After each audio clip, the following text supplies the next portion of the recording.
ಮಾಯಾ, ಯಾಕೆ ಈ ಪ್ರಶ್ನೆ ಅಂತ ಗೊತ್ತಾಗ್ಲಿಲ್ವಲ್ಲ?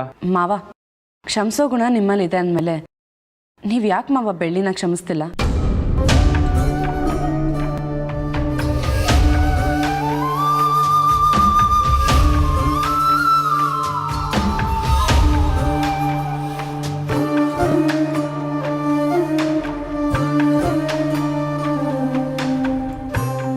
ಬೆಳ್ಳಿ ಎಂತ ಮುಗ್ದೆ ಅಂತ ನಿಮಗೂ ಗೊತ್ತು. ಅವಳು ದೇವ್ರಿಗಿಂತ ಜಾಸ್ತಿ ನಿಮ್ಮನ್ನೇ ಆರಾಧಿಸೋದು.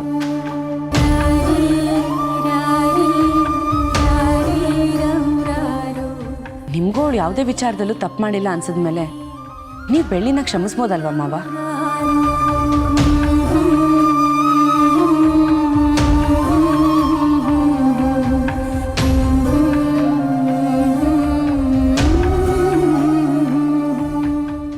ಇವತ್ತೇನಿದು ಗರುಡನ ಬಾಯಲ್ಲಿ ನಾದಸ್ವರ ಕೇಳಿ ಬರ್ತಾ ಇದೆ? ಏ ಮಮತಾ, ಸುಮ್ಮನಿರು. ಈ ಮನೇಲಿ ತುಂಬ ಜನರ ಜೊತೆ ನಾನು ತುಂಬ ನಿಷ್ಠುರವಾಗಿ ನಡ್ಕೊಂಡಿದ್ದೀನಿ, ಎಸ್ಪೆಷಲಿ ಬೆಳ್ಳಿ ಜೊತೆ. ಇಂಥ ವಿಷಯ ಅಂತ ಇಲ್ಲ, ಮದುವೆ ವಿಚಾರದಲ್ಲಿ, ಪೂಜೆ ವಿಚಾರದಲ್ಲಿ, ನೀವು ಅವಳಿಗೆ ಕೊಟ್ಟಿರೋ ಉಂಗುರದ ವಿಚಾರದಲ್ಲಿ.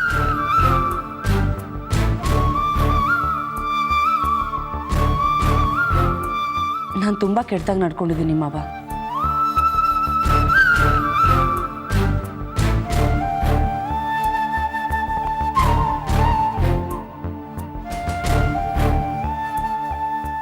ಮೋಸ್ಟ್ಲಿ ಅದಕ್ಕೆ ಏನೋ ದೇವರು ನನಗೆ ಕಣ್ಣು ಕಾಣದೇ ಇರೋ ಹಾಗೆ ಮಾಡಿಬಿಟ್ಟ.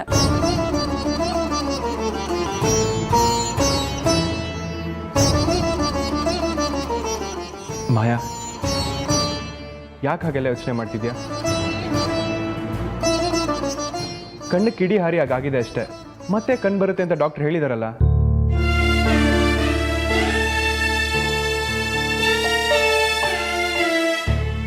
ಅದು ಒಂದು ರೀತಿ ನನಗೆ ಪಾಠ ಕಲಿಸೋಕೆ ಅಂತಲೇ ದೇವ್ರು ಮಾಡಿರ್ಬೋದಲ್ವ ಮಾವ? ನಾನು ಮಾಡಿರೋ ಅಷ್ಟು ಪಾಪಕ್ಕೆ ಸರಿಯಾದ ಶಿಕ್ಷೆ ಕೊಟ್ಟಿದ್ದಾನೆ. ಅದಕ್ಕೆ ನನ್ನಿಂದ ಅಪ್ಪನಿಂದ ಬೆಳ್ಳಿಗಾಗಿರೋ ಅನ್ಯಾಯಕ್ಕೆ ಪ್ರಾಯಶ್ಚಿತ ಮಾಡ್ಕೊಳ್ಳೋಣ ಅನ್ಕೊಂಡಿದ್ದೀನಿ. ಅದಕ್ಕೆ ಆ ಉಂಗುರದ ಬಾಕ್ಸ್ ಕೊಡಿ. ಹಾ ಮಾಯಾ, ತಗೋ. ಬೆಳ್ಳಿಗೆ ಅಂತ ನಾನು ಮಾಡಿಸ್ಕೊಂಡು ಬಂದಿದ್ದು ಉಂಗುರ ಮಾವ. ನನಗೆ ನಿಮ್ಮ ಮೇಲೆ ಇದ್ದಿದ್ದು ಪ್ರೀತಿ ಅಂತ ಹೇಳ್ಬೋದು, ಇಲ್ಲ ಪೊಸೆಸಿವ್ನೆಸ್ ಅಂತಾನೆ ಹೇಳ್ಬೋದು. ಆದರೆ ಅವತ್ತು ಬೆಳ್ಳಿ ಕೈಲಿದ್ದಿದ್ದು ಉಂಗುರನ ನಾನು ಫೋರ್ಸ್ ಮಾಡಿ ಕಿತ್ಕೊಂಡೆ.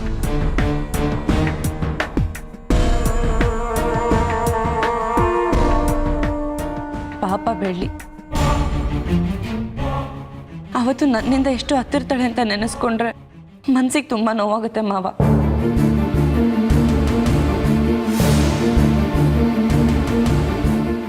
ಯಾಕೆ ಇಷ್ಟೆಲ್ಲ ಕೇಳ್ತಿದ್ಯಾ ಅಂತ ನನಗೆ ಈಗ ಗೊತ್ತಾಯ್ತು. ನೀನು ತಂದಿರೋ ಉಂಗುರನ ಅವಳು ಬೆಳಗಾಕ್ಬೇಕು ಅಂದ್ಕೊಂಡಿದ್ಯಾ ಅಷ್ಟೇ ತಾನೇ? ಅದಕ್ಕೆ ನಂದೇನು ಅಬ್ಜೆಕ್ಷನ್ ಇಲ್ಲ, ಹಾಕು. ಆ್ಯಕ್ಚುಲಿ ಅಬ್ಜೆಕ್ಷನ್ ಏನೂ ಇಲ್ಲ ಅಂತ ನನಗೆ ಗೊತ್ತು ಮಾವ. ಆದರೆ ನನಗೆ ಬೇಕಾಗಿರೋದು ನಿಮ್ಮ ಒಪ್ಪಿಗೆ. ಈ ಉಂಗುರನ ಬೆಳ್ಳಿ ಬೆರಳಿಗೆ ನೀವೇ ಹಾಕಬೇಕು.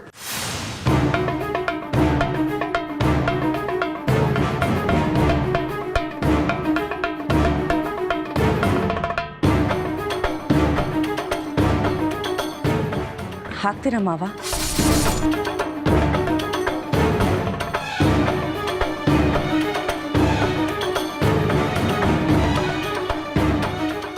ಇದುವರೆಗೂ ಬೆಳ್ಳಿನ ಹೇಗೆ ನೋಡ್ಕೊಂಡಿದ್ದೀನಿ ಅಂತ ಮನೆಯವ್ರೆಲ್ರಿಗೂ ಗೊತ್ತು. ಅಷ್ಟಕ್ಕೆ ಅವಳು ನನ್ನ ತಲೆ ಮೇಲೆ ಹತ್ತು ಕೂತಿದ್ದಾಳೆ.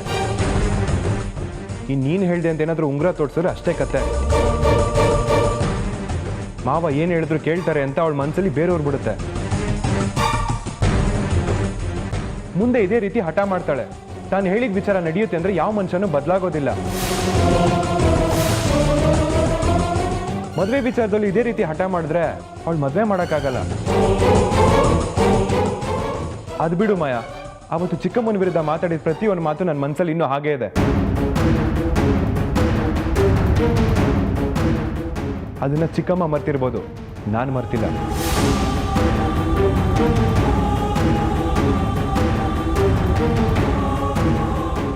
ಬೆಳ್ಳಿಗೆ ಉಂಗುರ ತೊಡ್ಸೋಕ್ಕೆ ನನ್ನಿಂದ ಸಾಧ್ಯ ಇಲ್ಲ.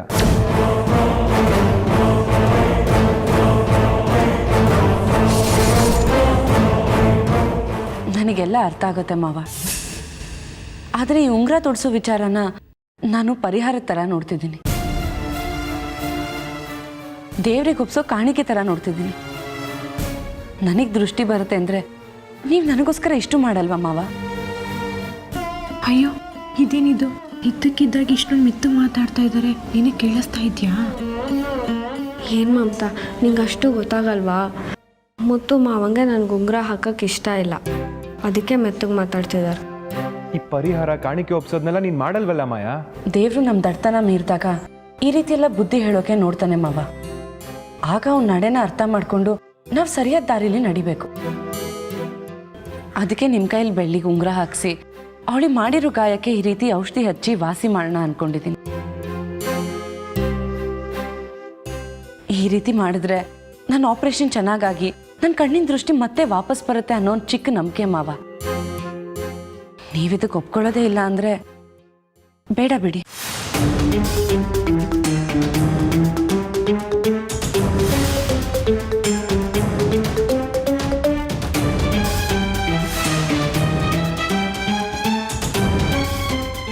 ಸರಿ, ಬೆಳ್ಳಿಗೆ ಉಂಗುರ ಹಾಕೋಕ್ಕೆ ನಾನು ಒಪ್ಕೊಂಡಿದ್ದೀನಿ.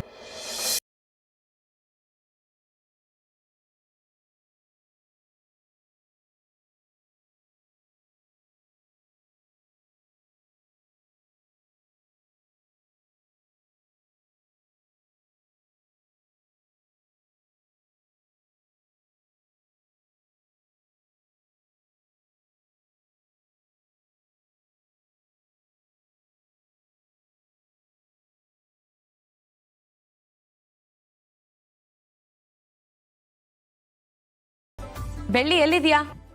ಮಾಯಕ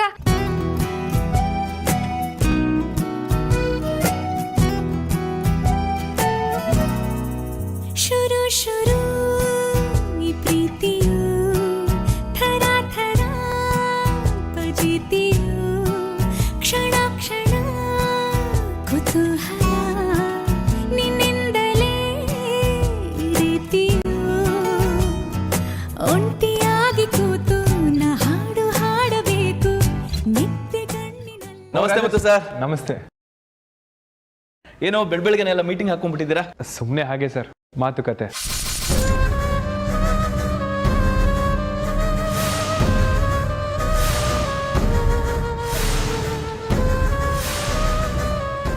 ಇವನು ಯಾಕಾದರೂ ಬಂದ ಇಲ್ಲಿಗೆ? ನಾನು ಗೊತ್ತಾಗದೆ ಚಿಕ್ಕ ಉಂಗುರ ತಂದಿರೋದು ಇವನಿಗೆ ಗೊತ್ತಾಗದೆ ಇದ್ರೆ ಸಾಕು. ಹೇಳಿ ಮಾಯಕ, ಏನು ವಿಷಯ? ಬೆಳ್ಳಿ, ಅವತ್ತು ಮುತ್ತು ಮಾವ ನಿನ್ಗಂತ ಕೊಟ್ಟಿದ್ದ ಉಂಗುರನ ಬಲವಂತ ಮಾಡಿ ನಾನು ಇಸ್ಕೊಂಡಿದ್ದೆ. ಕೆಲವ್ರಿಗೆ ಅವ್ರ ಅಪ್ಪ ಅಮ್ಮ ಕೊಟ್ಟಿರೋ ಬಳೆ ವಾಚ್ ಅಂದರೆ ಸೆಂಟಿಮೆಂಟ್ ಇರುತ್ತೆ.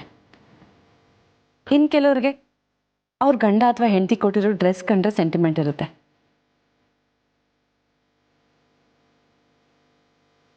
ಆದರೆ ನಿನ್ನ ವಿಚಾರದಲ್ಲಿ ಅದನ್ನೆಲ್ಲ ಮೀರಿದ ಒಂದು ಸೆಂಟಿಮೆಂಟ್ ಇದೆ. ನೀನು ಆ ಉಂಗುರದ ಮೇಲೆ ಪ್ರಾಣನೇ ಇಟ್ಟಿದ್ದೆ ಅಂತ ನನಗೆ ಆಮೇಲೆ ಗೊತ್ತಾಯ್ತು. ಅದಕ್ಕೆ ಪ್ರಾಯಶ್ಚಿತ್ತವಾಗಿ ಮುತ್ತು ಮಾವನಿಂದ ಈ ಉಂಗುರ ಹಾಕಿಸ್ತಿದ್ದೀನಿ.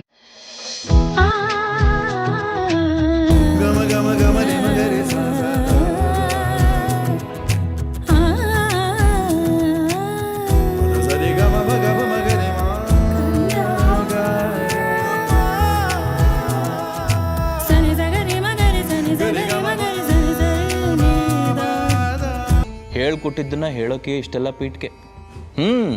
ಮಾತಾಡು. ಒಂಚೂರು ಹೆಚ್ಚು ಕಮ್ಮಿ ಆದರೂ ನಿನ್ನನ್ನು ಪ್ರಾಯಶ್ಚಿತ್ತ ಮಾಡ್ಕೊಳ್ಳೇಬೇಕಾಗತ್ತೆ. ಹಳೇದೆಲ್ಲ ಯಾಕೆ ಬಿಡಿ ಮಾಯಕ? ಹಳೇದಾದ್ರೂ ಅದರಲ್ಲಿ ತುಂಬ ವಿಚಾರ ಇದೆ ಅಲ್ವಾ ಬೆಳ್ಳಿ? ಬಾ, ಬಂದು ಉಂಗುರ ತೊಡಸ್ಕೊ.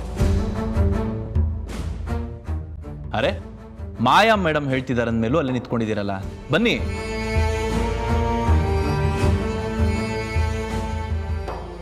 ಬೆಳ್ಳಿ, ಇವರಾದರೂ ಪರವಾಗಿಲ್ಲ. ಕೆಲವರು 7 ಜನ್ಮಕ್ಕಾಗೋಷ್ಟು ಪಾಪ ಮಾಡಿದ್ರು ಏನೂ ಆಗಿಲ್ಲ ಅಂತ ಸುಮ್ಮನೆ ಇದ್ಬಿಡ್ತಾರೆ ಅಲ್ವಾ ಮಾಯವ್ರೆ? ಬೆಳ್ಳಿ, ಏನೂ ಯೋಚನೆ ಮಾಡದೆ ಬಂದು ಮುತ್ತು ಮಾವನ ಕೈಲಿ ಉಂಗುರ ಹಾಕಿಸ್ಕೊ. ತಗೋ ಮಾವ.